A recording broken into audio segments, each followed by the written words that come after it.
Welcome to Creating Your Professional Portfolio, a series of videos to support you as you develop your own portfolio. For instruction on the portfolio platform used by SLCC, contact the ePortfolio program by searching on the SLCC website. In this third video, you will learn about 2 of the 5 key elements that make up a professional portfolio: self-assessments and application statements. Self-assessments are key to a professional portfolio.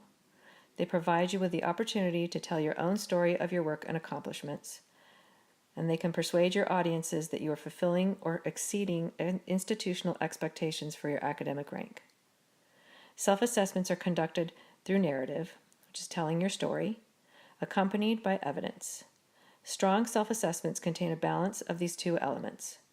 The evidence provides the documentation, details, and examples of the story, and the narration provides a sense of meaning or purpose for the evidence. While the word narrative might feel intimidating, it really just means that you are telling the story of your work and doing so in a way that makes your thinking and decisions clear to your audience. A straightforward way of approaching it might be, I did this, here's why I did this, here's how it went. Then I did this, here's why I did this, and here's how it went. Then also be sure to include evidence for your stories in the form of documentation. You can find samples of acceptable evidence on the handout, Recommended Types of Evidence for Faculty Professional Portfolios, on the Writing Across the College Professional Writing Center website. Application statements become part of your professional portfolio when you apply for tenure and if you apply for rank advancement to full professor. Both statements are written using the same narrative and evidence approach, and while the self-assessment elements of your annual or post-tenure reviews can be written with a mixture of persuasion and self-reflection, your application statements are persuasive documents. In them, you are arguing that you have met the standards for being awarded tenure or have demonstrated that you should be promoted to full professor. You will find the qualifications, criteria, and application processes for tenure and rank advancement in the SLCC Faculty Handbook for Compensation and Workload. It is important to note that while the application statements are housed within your professional portfolio, they are distinct from your self-assessments found in your tenure track evaluations or post-tenure reviews.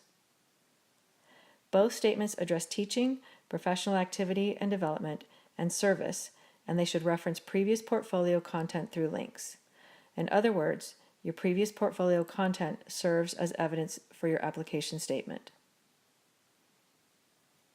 The application for tenure statement should cover the entire period leading up to tenure, while your application for rank advancement to full professor should cover the entire period since earning tenure.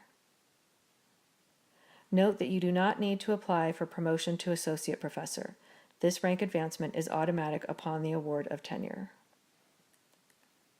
While the statements are housed within your professional portfolio, they must be accompanied by the appropriate application forms and letters of recommendation.